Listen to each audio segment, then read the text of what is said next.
Hi guys, it's Deanna from Garden's Glory, and today I'm going to show you guys how I organize my seeds, how I know what I'm going to use for winter sowing, and how I decide when I'm going to start what. And so I thought that might be kind of interesting just to come along, kind of figure out how I go through all these seeds and figure out what I want to do and when would be the best time to start them. So here is my seed stash, and I've already actually gone through and organized it, but I'm going to explain it to you guys because I thought it would be easier to get my thoughts to go ahead and do it and then show you what I did. So the first thing, I'm going to break it down into 5 steps. The first thing is that you want to decide what you want to do this year, okay? So if you look at this, I have a set, and I have a bunch of these. We went and bought a bunch of these so I can keep everything organized. This is a set of Beatrice, Blue Baptisia, some Agastache. These are ones that I decided I don't want to do this year. So I put a clip on them and put them in this bracket. And then these are just more that I decided I don't want to do. So your first step is to go through all your seeds, decide what you do want to do this year and what you don't, okay? And so this is my pocket right here of the ones I decided, nah, I'm not gonna mess with these, especially since I'm doing these wedding flowers. I gotta be careful.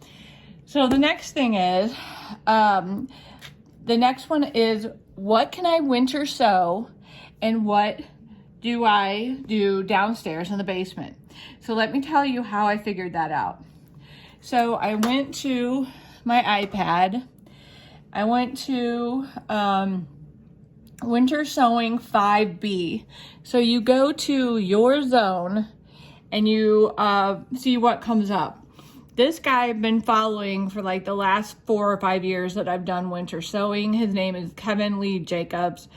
And then you push it here, it pulls up his list, and right there it tells you, and I'm gonna put the list in the description for you, but it tells you January through February, the end of February, this is what you can do winter sowing. Then it tells you the vegetables and herbs you can do winter sowing, and I'm also going to do a winter sowing video. And then it shows you what to do in March and what to do in April. So basically that was my first step. I decided which ones am I going to do this year.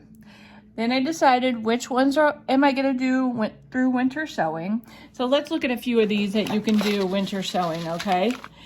So right here I put that I can do these January through February. I'm going to do spinach. I'm going to do Champion Lavender Campanula. These did amazing for me in winter sowing, and actually I have a short on that. If you see a short that has these beautiful purple bell-shaped blooms, that's what those were, and these are great in winter sowing. I'm gonna do Canterbury Bells mix, and I'm doing Champion Pink of that Campanula, and then I'm going to do some Delphinium. So those are what I will do January to February.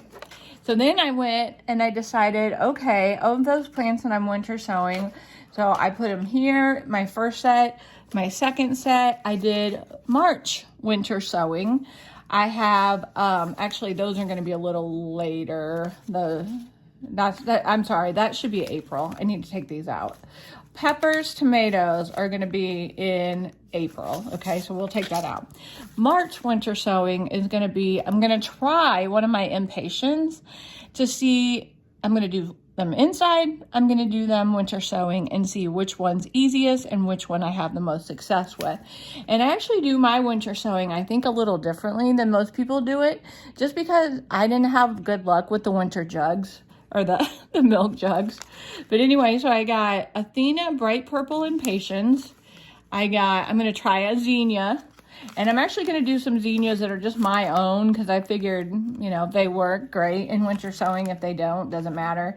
And then I love doing lettuce. Every year, my lettuce turns out amazing winter sowing. So those are the things that I will do in March. And then, like I said, for April, I will do the tomatoes and the peppers. So that's all divided. And so now we know. Ones I'm not going to do, ones I'm winter sowing in January, February, ones I'm winter sowing in March, and ones I'm winter sowing in April.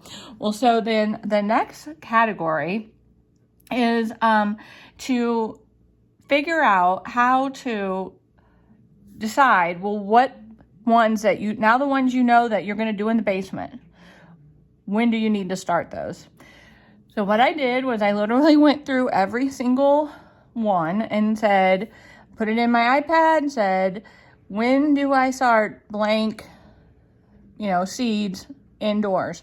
And then I would just back up, erase the flower each time so I didn't have to keep typing that every time. And I would say, when do I start petunia seeds? And that Gemini AI thing just pops up. You should start petunia seeds 8 to 10 weeks before your first or your last frost, okay? So our last frost now has been moved, I think, to like May 5th or something like that. So you would count backwards from whatever your last frost date is, count backwards that many weeks, and that's when you start that particular plant. So I kind of put them in order. Now, I say that, I think I have to turn these around to show you this. Okay, so when I looked it up, I found out that the shortest ones are 4 to 6 weeks, okay? So 4 to 6 weeks, I can do forget-me-nots, I can do cosmos, I can do another cosmos, I can do zinnias, love doing zinnias because they're so easy, and all of these are zinnias. So that's what I'm doing 4 to 6 weeks. So that'll be the thing that you do closest to your spring. Okay, so that will be the last thing that you do, the last set. Then the next one is 6 to 8 weeks. And again, I looked every single one of these up to make sure I knew where they were and then separated them by 4 to 6, 6 to 8, 8 to 10, or 8 to 12, or 10 to 12. Okay, so the next ones I absolutely love are these dwarf ageratums. I'll put a picture of what that looks like up on the screen. I absolutely love those, and I want to have a ton of them, so I am going to do a lot of them. Those are 6 to 8. Gomphrena, 6 to 8. Mahogany Splendor is 6 to 8. I'll put up some pictures so you guys can see if you want to do these or not, because these are really good ones. I've been doing seeds for probably 4 or 5 years, and I've really kind of honed in on what really works good for me. This Cybella Carmine Silene, this stuff is amazing. It grows amazing from seed. They're like super hardy, like little plants. And the only thing I didn't like about them is that they don't do well when it gets hot. As soon as they start to get hot, they were done for, and I had to replace them. So I wouldn't put them in a lot of pots or places because you're going to have to replace them when it gets hot. But I tell you what, they're worth it in the beginning. So I got a pink one and a white one. And then this is Mountain Snow Euphorbia, which my dog decided to eat the package and the seeds, which is probably not real good for him. I got Candy Tuft. I love Candy Tuft. It's the only thing that self-seeds in my garden very well, but I'm going to help it along, I think, this year. And then I did a white Black-Eyed Susan vine. I'm going to order a pink one because I really, really want that. So those are your 6 to 8. Now we're going to turn it around and look at our back to 8 to 10. So all the petunias are going to be 8 to 10. I got a verbena in here and a couple of snapdragons, and all your impatiens are going to be 8 to 10 weeks before, and all of your coleus are going to be 8 to 12 weeks before, which when it says 8 to 12, it might as well say 8 to 10 to me because I'm going to do it sooner than later. And then the final one I have here, which this one is just kind of a who knows because the dog ate it too. Yeah, pistol, he can be a pistol. Silver Falls Dichondra. I'm excited about trying this. I really hope this works out. And that's going to be 10 to 12. So that will be one of my earliest. So this and the mystery seed will be one of my earliest ones that I do next inside. Then we do move on to the petunias and the impatiens. And then we'll just kind of add in those miscellaneous ones, whatever time frame they go in. Okay, so the next step, which is step number 4, is to decide how many are you going to start of these. And so I have basically, let's see, 1, 2, 3, 4 shelving units that I'm going to grow seeds on. One has 2 shelves, the other ones all have 4. So that gives me 10 shelves. Then I have another humongous shelf of 4 that I'm going to use only for up potting. So here's the thing you got to keep in mind. You don't want to grow so much stuff that when it comes time to up pot, you don't have any room for this stuff. Because if it all fits in a tiny little disc like this, and now all of a sudden they need to be up potted before it's time to move them outside, either that or don't start them before it's really time to put them outside, and then you wouldn't have to up pot them, I guess. But you definitely want to make sure you leave yourself some room to be able to, like when those coleus get bigger, the geraniums get bigger, to put them in a bigger pot so they're happy and they can be more full size when it's time for them to go outside. And so the next step, number 4, is decide how many to start of each based on how much room you have. So the way that I did it, I figured it this way. I have 10 shelves available. I want a whole tray of coleus. When I say tray, I'm saying 70, I think it's 70 or 72. A whole tray of coleus, a whole tray of petunias, a half tray of impatiens, a whole tray, maybe 2 of zinnias, because I want to do the tall ones and the short ones. And then I'm planning on doing probably 3 trays of just miscellaneous, where I might have like maybe 10 in each tray. So that brings me to 1, 2, 3, 4, 5, 6, 7 and a half. So probably 8 shelves that I still plan on taking up. Now, that doesn't include some of these wedding flowers, which a lot of them are going to be ones that can do winter sowing. But I'm going to need a couple more shelves just for the wedding flowers. So I would say that is nice to take your shelves, then decide which ones you want more of, and then divide it up by shelves, leaving yourself at least another shelf or 2, like shelving unit or 2, to have room for up potting. Last year I did all of my up potting on my tables that I this year brought all those plants in, so those are already full. So I don't really have any room, so I'm going to have to use that other shelving unit.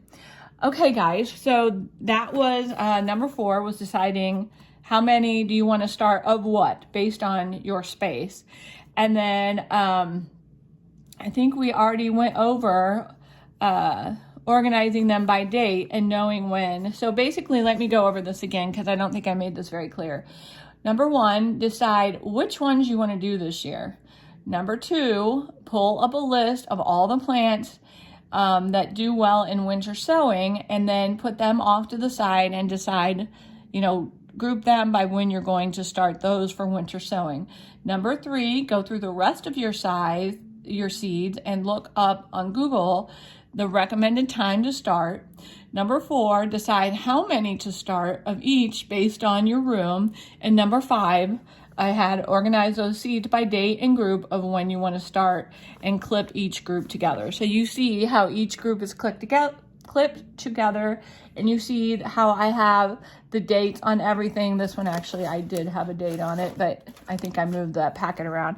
So I have some kind of a date on every single one, so I know what to do and when to do it. So I'm pretty excited about this. So basically, as far as, I've already done some seeding.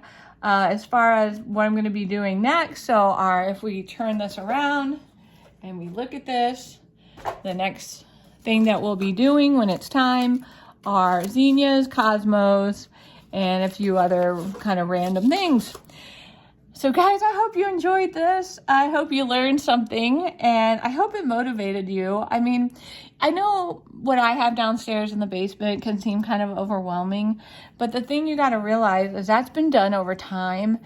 And so just start little. I just would love to encourage you to start little. Just have a few lights. And then, just a few places, start with some small seeds. And then once you get, you feel like you're getting the hang of it, you're getting good at it, expand it, because it really is, it's so exciting. It's exciting to have green in the winter.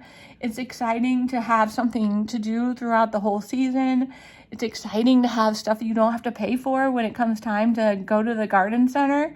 I mean, with me having all of these, really great staples, I just feel like I say this now, but I feel like I shouldn't have to go to the garden center, or much anyway, let's put it that way. I'll have to go for dirt, but hopefully I won't spend much on plants.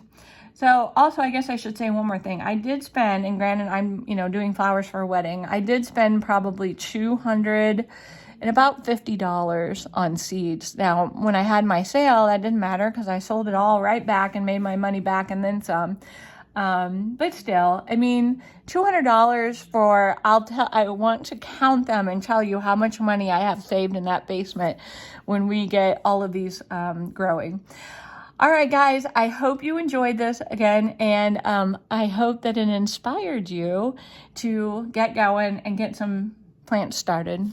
Talk to you soon. Bye for now.